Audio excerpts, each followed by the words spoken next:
Narito na ang mga malalaking balitang Central Luzon ngayong araw. Kaso ng Delta variant sa Bataan umakyat na sa 34. Cabiao-Arayat border mahigpit na binabantayan. Ilang dokumento kailangan para makapasok. Greenland Oil Recovery Center sa San Simon, Pampanga, ipinasara ng munisipyo. Investor nanindigan na dumaan sila sa wastong proseso. At access sa tubig ng isang Aita community sa Mabalacat, pinadali ng Project Agos. Maria Pabengi, Pampanga, magandang gabi Central Luzon. Ako si Sonia P. Soto at ito ang mga nangunguna tinutukang balita ng CLTV News. Umakyat na sa 34 ang kaso ng mas nakakahawang COVID-19 Delta variant sa lalawigan ng Bataan. Patuloy namang umiiral ang enhanced community quarantine sa buong probinsya at ECQ with heightened restrictions ang ipinatutupad sa bayan ng Mariveles na siyang epicenter ng coronavirus.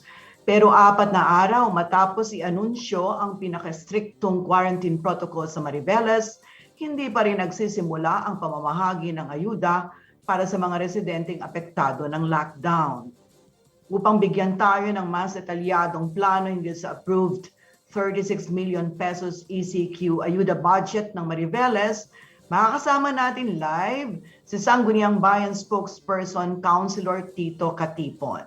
Councilor, magandang gabi po sa inyo.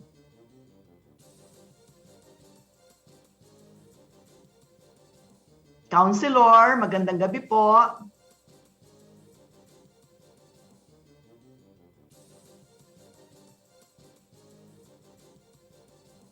Councilor, hindi ko po kayo naririnig.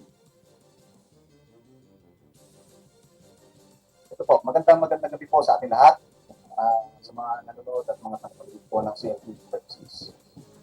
Maraming salamat po. Nagpaunlak po kayo sa aming imbitasyon dito po sa ating CLTV News. Councilor, gusto pong malaman, hindi lamang po ng taga Mariveles, kundi ng mga taga Bataan at maging kami po. Interesado po naming malaman kung ano po ba ang pinal na napagkasunduan ng Sangguniang Bayan at Office of the Mayor para sa ayudang ipapamahagi sa Mariveles.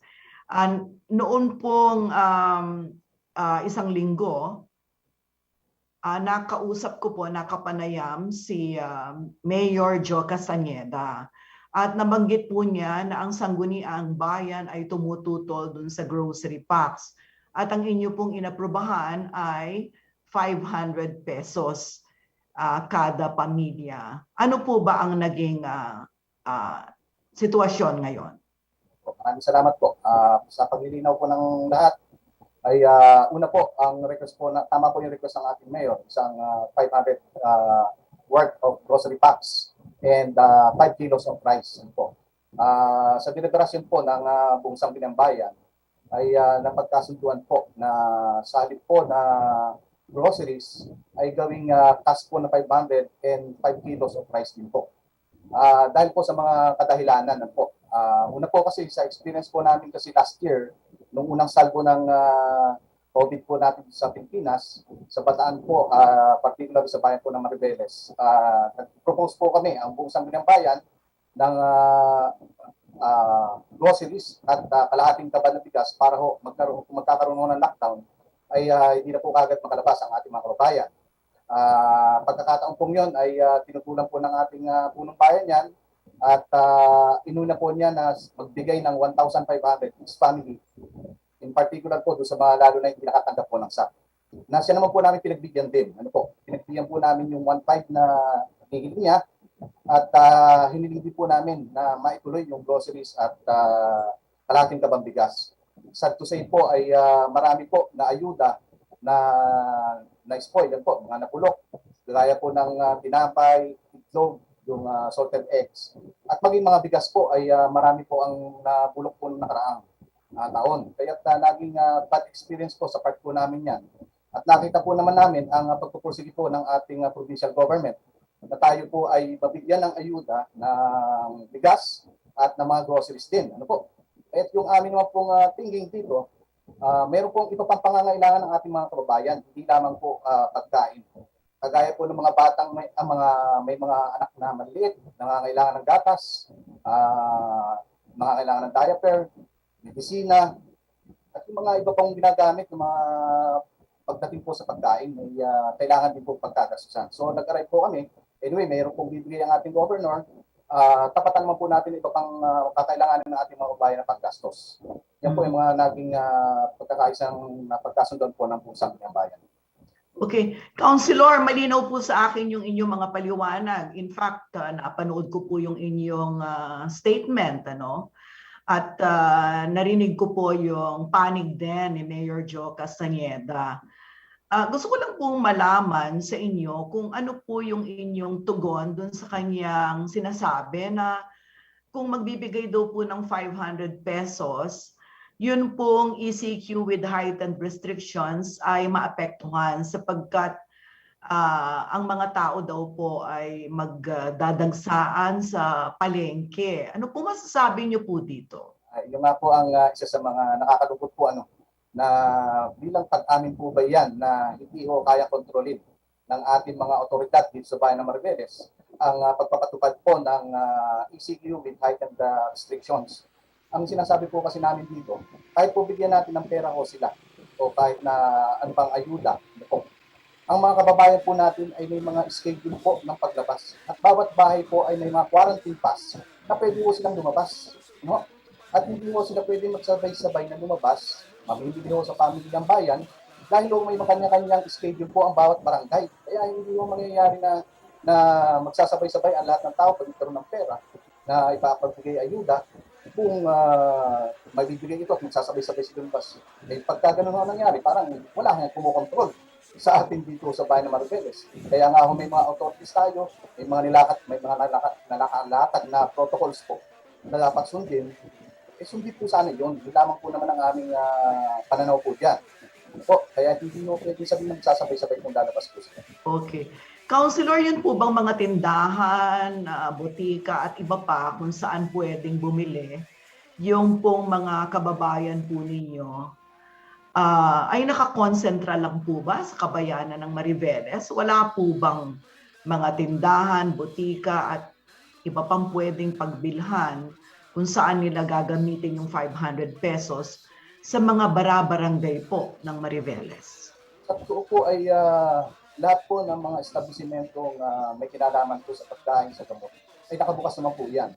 Kung tinuho sa sari-sari store natin ay nakabukas. Ibig sabihin ho, pagka dito po ginastos yan, yung kanilang mga ayutang yan, ay umiikot po ang komersyo dito lang sa bayan ng Mariveles. Maliliit na tindahan, makikinabang, yung ating mga maliliit na negosyante ay kikita pa rin ho dahil yung ating mga kabayan sa kanila ho bibili. Hindi ho kukuha sa malalaking supplier na galing sa labas. Hindi ho natin alam kung saan pa nila kukuhanin ho yan. At least dito na ho sa ating bayan na makinabang doon sa perang ikakaluto po ng ating pamahalaan. Okay. Councilor, natapos na ho ba ang hindi pagkakasundo kaugnay po ng pamamahagi po ng 500 pesos imbes na grocery food pack?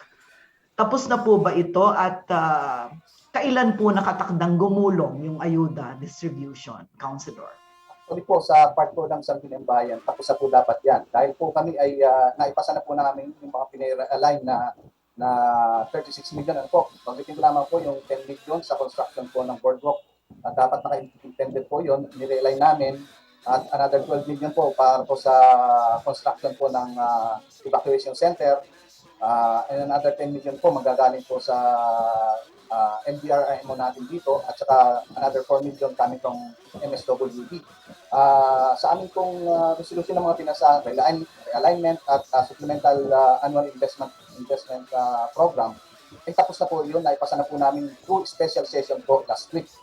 At yung pong yung paggulong po, binabanggit nyo, paggulong ng pagbibigay po ng ayuda, ay siyempre po nakasalalay na po ito sa ating local chief executive o sa ating punong bayan ang pabibigay po nito kung kanyang mamarapati naman po.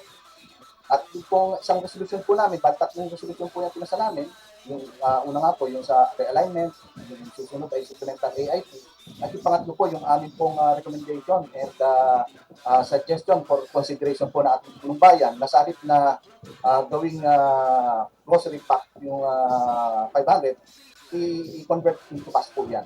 So sa pag po ng Sangguniang Bayan, tapos na po yan. Mangyari po, malapit ng mga lahat yung 14-day lockdown. Kailangan naman ang mga ayuda ay ma-distribute na po para magamit na po ng mga kababayan po ninyo sa Mariveles. Tama po kayo, Councilor, at batid naman po yan ng lahat na ang local chief executive po ang pinakapinuno ng local government unit at nasa ilalim po ng kanyang pangangasiwa at command ang lahat po ng mga empleyado po na nasa executive branch, Office of the Mayor at yung mga iba't ibang mga departamento po ng LGU. So, meron po ba kayong mga naobserbahan na pagkilos kaugnay po ng distribution po ng ayuda, Councilor? Siguro po bago po muna sagutin nyo na ito, sana nga po nabanggit na, nasa 4 day na po tayo ng ating visit.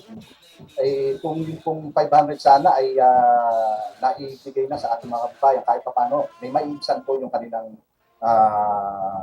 paghanap po ng kanilang ayuda. At yung kung magpo-purchase pa sila sa kasalukuyan, palagay ko po, medyo madedeli na, malamang pa mauna pa yung ibibigay ng ating mahal na governor. Kasi kausap po namin sa kanina, sabi niya ay early next week ay yung pagbibigay po ng ayuda sa buong ibang ng bayan po sa Lalawigan natin, nakatanggap na po ng Mariveles po. Most probably raw early next week or late this week ay may papagkaloob na po yan. Kaya at isa pa nga ho ay actually ma-check nyo naman yun. So sa aming sports complex dito ay nakatampak po ang daming grocery items organ and bigas. Hindi na ho namin alam bakit hanggang ngayon hindi ho pinamimigay. Sayang ho at sana pagkakataon nito itong 4 na araw na nagdaan ay kung naipagkaloob sa ating mga kababayan ng community ay siguro po kahit paano naibsan ang kanilang paghahanap ng ayuda magdadaan po sa lokal na pamahalaan ng Mariveles. Councilor, ano po kaya ang nagiging balakid? Bakit po hindi na i-distribute ang mga ayuda? Ay mahirap po kasi sagutin yan, Kasi nakikita naman po namin kami, na-observe dito sa bayan ng Mariveles. Nakikita po ang pagbibigay ng ating punong bayan sa mga ibang mga nabibigyan niya ng ayuda ay never naman ho kami naisama at consider na masabi sa ating mga kababayan. Ito po ay galing sa ating lokal na pamahalaan, kaagapay po ang Sangguniang Bayan. Makikita po natin doon ang pangalan naman po ng ating punong bayan as if sa kanya po nanggaling ang lahat ng ayudang pinagkakaloob natin dito sa ating bayan. Councilor, sa panahon po ng pandemya kung saan ang Mariveles ay epicenter po ng pandemya, sa lalawigan ng Bataan, kung ang magiging problema po o dadagdag pa sa problema ang hindi pagkakaunawaan po ng Sangguniang Bayan at ng punong ehekutibo o ng punong bayan, masyado naman pong nakakalungkot. Kahit na po kami nag-oobserba lamang na hindi naman taga Mariveles, Bataan, nalulungkot po kami at naapektuhan din sapagkat sa panahon ngayon, ang kailangan po natin ay pagtutulungan, kooperasyon at higit sa lahat po yung unahin ang interes ng taong bayan. Hindi ho ba, Councilor? Sana po yun pong inyong mga hindi pagkakaunawaan sa local government unit, sa pagitan ng SB at sa opisina po ng alkalde ay ma-resolve na po. Papanalangin po namin na sana nga po sa mga darating na araw makita po natin ang pagdadamayan sa bayan po ng Mariveles. Baka meron po kayong panghuling mensahe o apila na nais nyo pong sabihin bago po tayo magtapos. Councilor Tito. Maraming salamat po. Una po, yung binabanggit po pagkakaisa.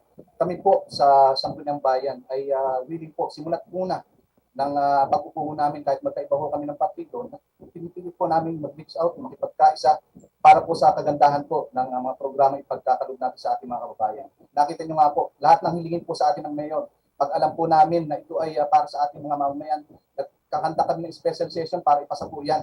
Wala hong niha-niho. Kami ho ay handang tumugon para po sa ating mga kababayan. Kaya lang po, minsan nadidisregard ang Sangguniang Bayan, kaya po masakit din sa kalooban namin na kami mapaliwalain sa mga ganitong pagkakataon. Simpleng suggestion ho, kagaya po ng binanggit namin, last year, nag-suggest kami ng bigas at grocery, pinalitan niya, gusto niya pera.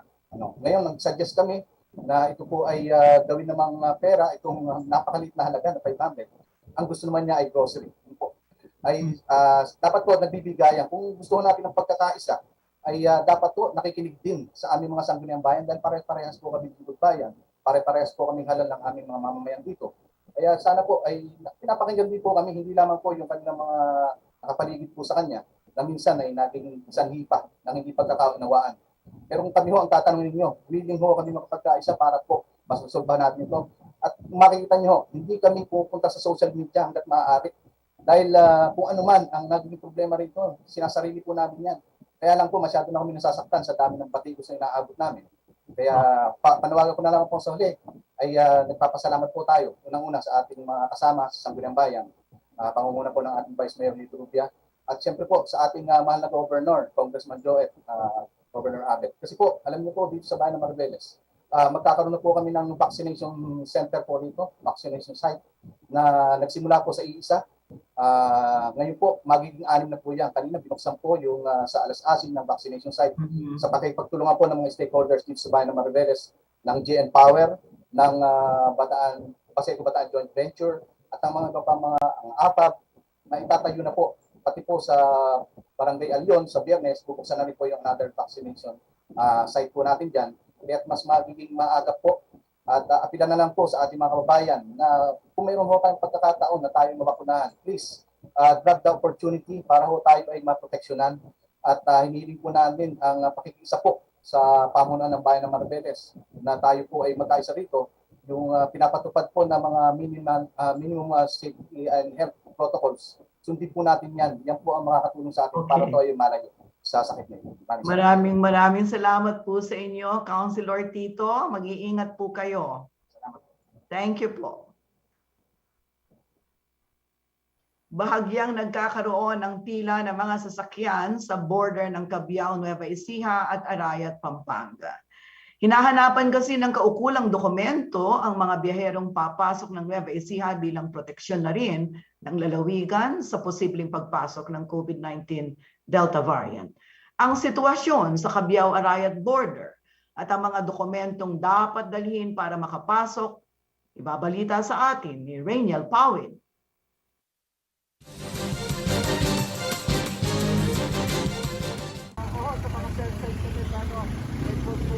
Ng ano sir? Ng Dito o Globe po? Sa ano po kami? Sa Dito Globe. Negative antigen, saliva o RT-PCR test result na kinuha 72 hours bago ang biyahe. Valid ID, border pass o hindi naman kaya'y COVID-19 vaccination card. Isa sa mga yan ang dapat bitbit ng mga essential worker o authorized persons outside residence bago makapasok sa lalawigan ng Nueva Ecija. August 6 nang simula ng paghihigpit sa border control points ng probinsya dahil sa banta ng COVID-19 Delta variant. Dito sa Arayat Cabiao checkpoint, sasalubong agad sa mga motorista ang nasa 10 border patrols. Kaya naman asahan na ang bahagyang pag-aantala ng biyahe. Kapansin-pansin din na karamihan sa mga tumatawid ng border ay mga delivery at service vehicle lamang. Wala po yatid. Pauwi po ako. Pauwi po. Saan po galing yan? Pampanga lang. May natin lang ang dokumento. Manager ko po, inatid ko po sa main office po. Sa kabilang bahagi, mas maluwag naman ang papasok ng Pampanga. Wala masyadong biyahero mula Nueva Ecija ang pumapasok sa Arayat. Base sa report ng Arayat PNP, nasa 10 motorista kada araw ang kanilang nahaharang dahil sa kawalan ng travel documents. Meron po kaming denied entry, sir. Dinideny po namin sila, lalo na kung wala silang mga antigen test, mga vaccine test. Hindi po namin sila pinapayagan pumasok dito sa bayan ng Pampanga. Karamihan po dyan yung mga nagpa-party lang, dumadayo, na wala naman po silang importanteng lakad papasok dito sa bayan ng Pampanga. Ang Pampanga at Nueva Ecija ay parehong nakapasa ilalim sa Modified General Community Quarantine. Batay sa August 10 COVID-19 report ng Department of Health Central Luzon, 1,898 ang active cases na binabantayan sa Pampanga, habang 655 naman ang sa Nueva Ecija. Pareho namang nasa 3% ang case fatality rate sa dalawang lalawigan o 3 sa kada 100 tinatamaan ng COVID-19 ang nasasawi. Rainiel Pawid, CLTV News. Sa pagbabalik ng CLTV News, Aurora walang naitalang bagong COVID-19 case nitong August 10. 28 active cases binabantayan. Greenland Oil Recovery Center sa San Simon ipinasara ng munisipyo. Investor nanindigan na dumaan sila sa wastong proseso. Manatiling nakatutok para sa iba pang mga nangungunang balita ngayong araw.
Nagbabalikan si LTV News at sa iba pang mga nangungunang balita.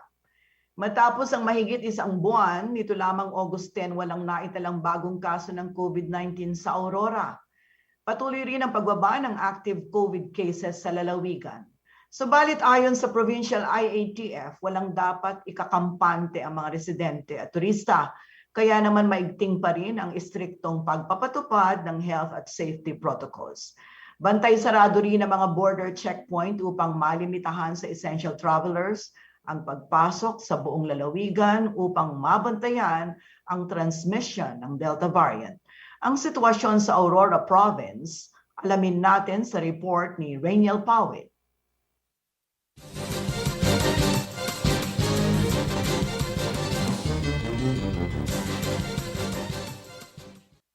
May tuturing na low-risk area pagdating sa COVID-19 ang lalawigan ng Aurora. Ito rin ang may pinakamababang bilang ng COVID-19 cases sa 7 probinsya ng gitnang Luzon. At nitong August 10 sa loob ng halos higit isang buwan na may naitatalang bagong kaso ng COVID sa lugar, wala nang naitalang bagong COVID-19 case sa Aurora. 28 na lamang ang binabantayang active cases sa lalawigan. Subalit ang mababang bilang ng tinatamaan ng COVID hindi raw nangangahulugang wala ng paghihigpit na gagawin. Muling ipinaalala ng Provincial IATF na hindi pa tapos ang pandemya. Sa katunayan, pinagtutuunan pa rin nila ng pansin ang pagbuo ng kanilang sariling molecular laboratory at ibang pasilidad na kakailanganin ngayong pandemya. At makapagtayo na rin po tayo ng gawaan ng oxygen doon po sa ating AMH at nangangailangan po tayo ng 15 milyong piso para hindi na po tayo bumili ng oxygen sa ibang suppliers. Mababa man ang COVID-19 cases ng probinsya, tila mabagal naman ang usad ng kanilang COVID-19 vaccination. Batay sa August to COVID vaccination tally, 19,861 ang nakatanggap ng first dose at 22,423 ang fully vaccinated. Malayo pa ito sa higit 250,000 residente na kinakailangang bakunahan upang makamit ang herd immunity. Ibinaba rin ng Provincial IATF ang 3-day maximum stay rule para sa mga turista. Maliban sa mga negative RT-PCR test result, dagdag proteksyon umano na diretso sa mga Department of Tourism o DOT accredited accommodation ang lahat ng bisita. Papapasukin lamang sila 1 hanggang 2 oras bago ang check-in schedule. Mula August 1 hanggang 31 ay nakapailalim sa Modified General Community Quarantine ang probinsya ng Aurora. Rainiel Pawid, CLTV News. Ibinabana ng lokal na pamahalaan ng San Simon, Pampanga ang cease and desist order laban sa Greenland Oil Recovery Center.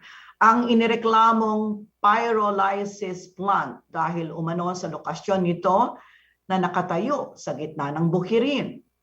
Tanong naman ngayon ng may-ari ng kumpanya, nasaan na ang hustisya para sa milyon-milyong pisong investment na naitayo matapos silang bigyan ng reclassification ng lupa ng Sangguniang Bayan. Yan ang balitang tinutukan ni Paulo G. Santos.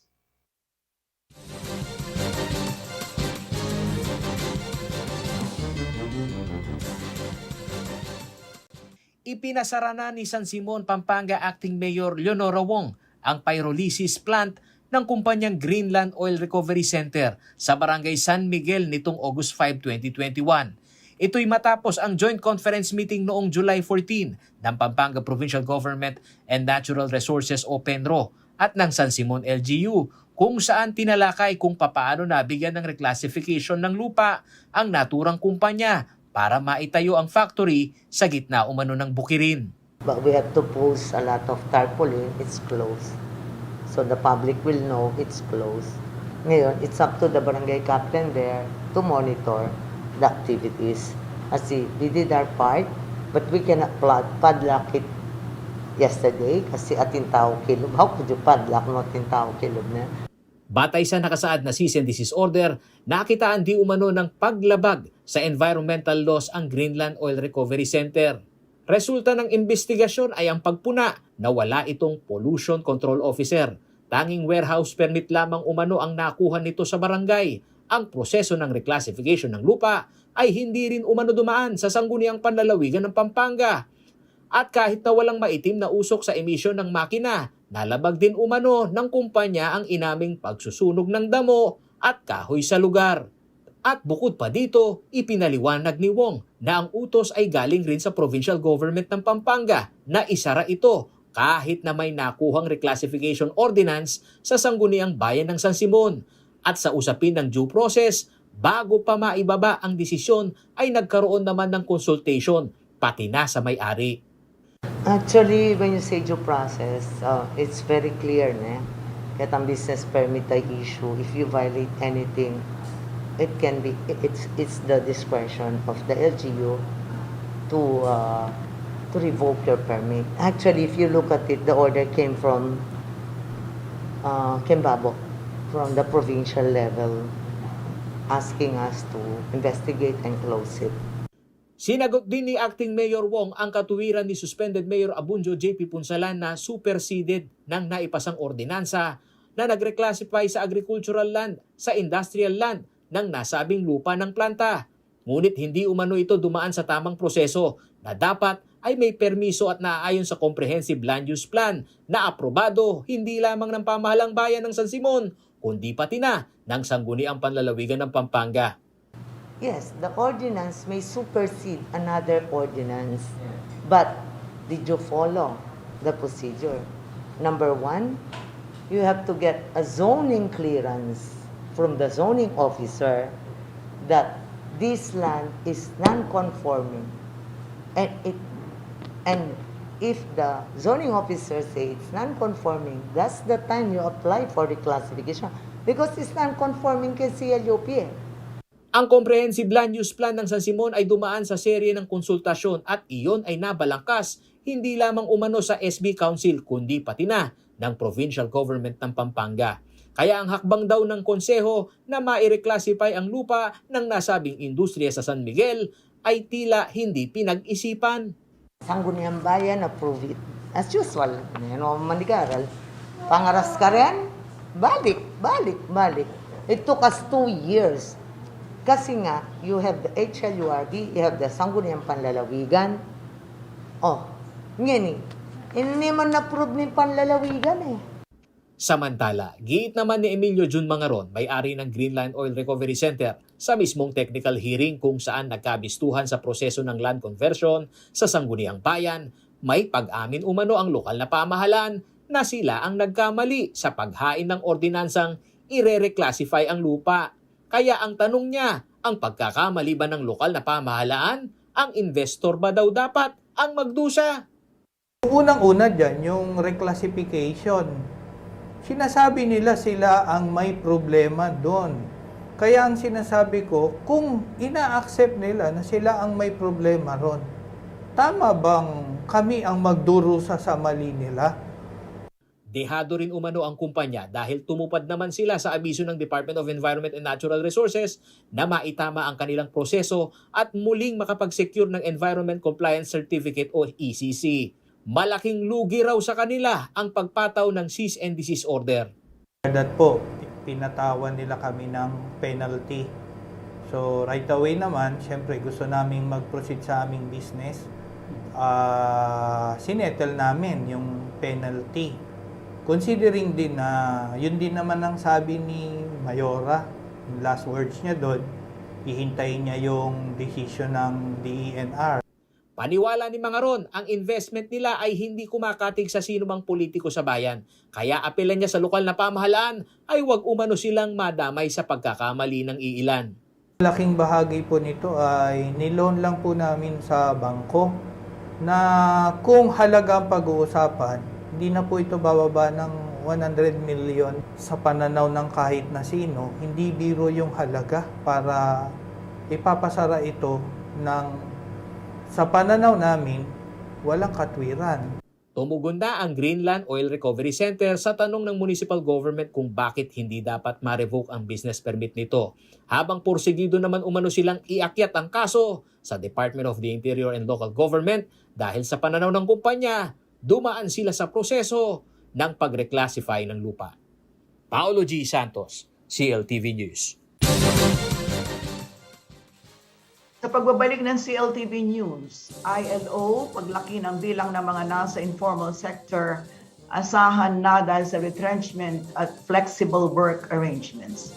Access sa tubig ng isang Arta community sa Mabalacat, pinadali ng Project Agos. Manatiling nakatutok at magbabalik ang CLTV News.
Nagbabalik ang CLTV News at sa iba pang mga nangungunang balita.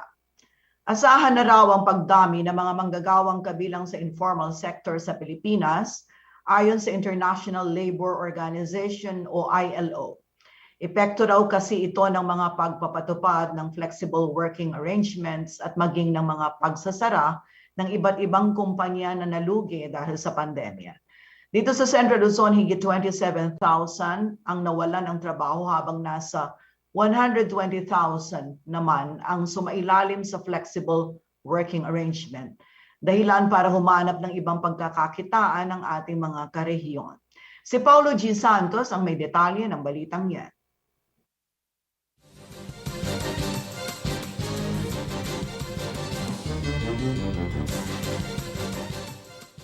Dahil sa patuloy na krisis sa ekonomiya na dulot ng pandemya, marami sa ating mga kababayan ang sumusubok sa iba't ibang pagkakakitaan. Ang mga na-retrench o natanggal sa trabaho o nabawasan ng araw at oras ng pasok, naghanap na ng iba't ibang racket. Ayon sa International Labour Organization o ILO, asahan na raw ang pagdami ng bilang ng mga Pilipinong kabilang sa informal sector o yung self-employed, small-scale producers at maging distributor ng goods at services. Ang mga nasa informal sector, madalas walang social protection at ang masaklap, sila pa umano ang pinaka-vulnerableng sektor o nasa high risk at apektado sa paghihigpit ng quarantine protocols dahil sa pandemya. Sa halos 2 taon na mahabang quarantine restriction sa bansa, dito sa Pampanga, ang vendor na si Mang Nelson Buwan, pinatotohanan na tila survival na ang kalagayan na mas pinatindi pa umano nitong mga nakalipas na araw dahil sa epekto ng krisis sa ekonomiya. Ang pagtaas ng bilihin ay kumumpas din sa pagtitipid ng kanilang mga suki, dahilan na pati ang kanilang kabuhayan ay tumumal din. Wala, mahina na. Wala pa gano'n ng pandemic. Mahina na. Sa latest report ng Dole Region 3, nasa 120,478 na manggagawa sa Central Luzon ang sumailalim sa flexible work arrangement habang 27,000 naman ang nawalan ng trabaho. Hindi pa umano kasama dito ang 2 weeks ECQ na nasa higit 40,000 manggagawa na nasa industriya ng manufacturing sa Bataan na tinamaan ng lockdown. Ang masaklap ayon sa Dole Region 3, wala pang kaukulang programa dito ang pamahalaan para magbigay ng ayuda. Wala kaming parang existing na program na pang-ayuda sa mga workers in the manufacturing sectors, yung mga service sectors na malalaki or mga affected talaga o the latest quarantine classification sa Bataan. Ang tinaguriang tupad o tulong pangkabuhayan sa ating disadvantaged, displaced workers na naibaba sa lokal na pamahalaan ay nakatuon raw sa mga pakyawan ang trabaho at hindi sa mga nasa manufacturing industry. Isa sa tinitingnan namin sa Bataan, which actually we have started, let's say mga salon workers, mga iba pang informal sector workers. So dun pa rin tayo sa pagbibigay natin ng emergency employment, no, sa mga affected na ito. Mayroong 1.5 billion pesos ang dole sa Central Luzon para sa tupad na target maayudahan ang higit 300,000 na nasa informal sector. Ayon kay Pandillo, di gaya ng nakalipas na lockdown na may programa ang dole na kung tawagin ay camp para sa mga formal sector. Sa kasalukuyan ay wala umanong nakaprograma ang pamahalaan para sa mga ito. Ang plano nating tulungan ng mga benepisyaryo sa tupad this year nasa mahigit 300,000, no? 350,000 workers in the informal sector. Yan. Bale, yan yung gusto nating tulungan. Siyempre sa coordination ng ating mga local chief executives. Samantala, sa pag-usisa ng CLTV News kay Senator Joel Villanueva sa usapin ng sustainability ng tupad o programa para sa mga displaced workers, sinabi nito na hindi lamang ang pagbibigay ng ayuda ang pinag-aaralan ngayon ng Senado na matugunan sa panahon ng pandemya. Pinalalakas na daw ngayon ang ibang industriya na hindi tinamaan ng pandemya upang mabigyan ng oportunidad ang mga nawalan ng trabaho. Ang tinatawag na National Employment Recovery Strategy. Ano po ba ito? Dapat, ngayon po nagsisimula na, binabalangkas na nila sa bawat rehiyon, sa bawat probinsya. Ano ba yung mga industriya na may potensyal na lumawak, lumaki, magkaroon o maglikha tayo ng trabaho? Paulo G. Santos, CLTV News. Sa gitna ng pandemya, patuloy pa rin sa pagtulong sa komunidad ang non-government organization na Junior Chamber International o JCI Angeles City Culiat Chapter. Kamakailan lamang inakyat ng grupong isang Aita community sa Mabalacat upang ihatid ang mga rain catchment tanks na magtitiyak ng access sa tubig ng mga residente. Ang champion sa local pride na kwento ihatid sa atin ni Jennifer Salenga.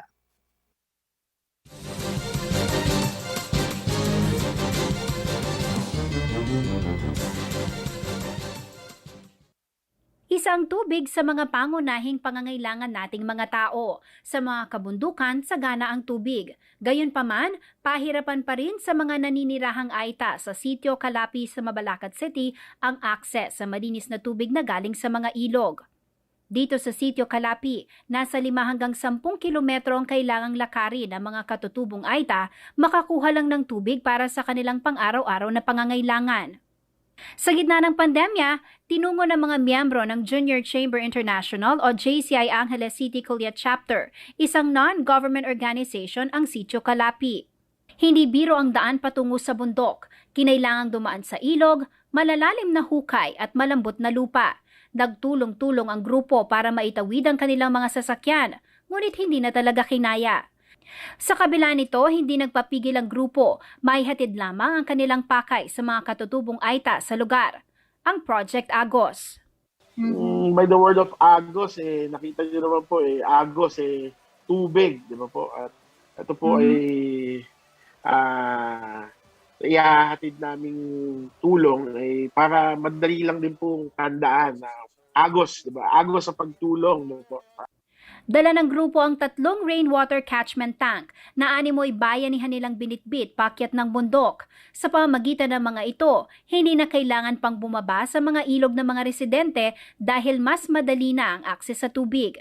Naghatid po kami ng rain catchment tank para po ay magamit po nila sa kanilang mga pang-araw-araw na gawain.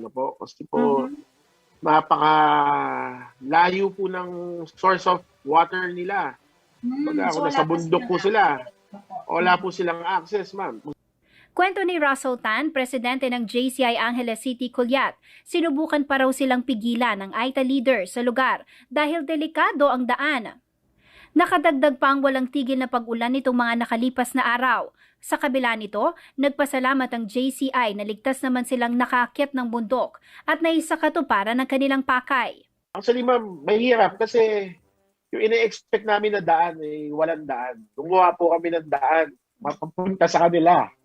Na ultimo yung sasakyan, hindi na po namin kayang abutin ng sasakyan. Kaya po kami, ako po ay nagpasya na hindi pa pwedeng iwan namin ang mga tangke dito sa baba at kailangan namin ihatid mismo at inabot sa kanilang mga kamay.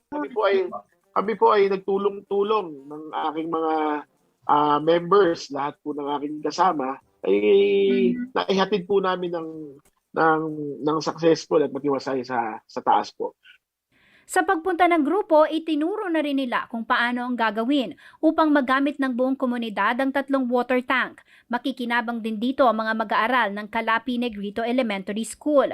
Samantala, hindi tulad ng dati, walang sumalubong na komunidad ng mga Aita sa kanila, alinsunod na rin sa pakiusap ng grupo bilang pag-iingat sa banta ng COVID-19. Gayunpaman, ramdam nila ang pagpapasalamat ng mga Aita sa pamamagitan ng kanilang mga tawa at ngiti sa kanilang muka. Para sa JCI, walang katumbas na saya ang makatulong sa kanilang kapwa. Magaan po sa pakiramdam nung nagawa po namin iyon. Kasi po, yun nga sa lahat po ng hirap namin pinagdaanan nung araw na yun, kahit anong pagod, anong bigat, after po namin, iba po ang feeling. Napakalaking karangalan sa amin na nakatulong kami. Jennifer Salenga, CLTV News. Sa pagbabalik ng CLTV News, frustrated plantita ibinaling sa baking ang kanyang hilig sa halaman. Manatiling nakatutok at magbabalik ang CLTV News.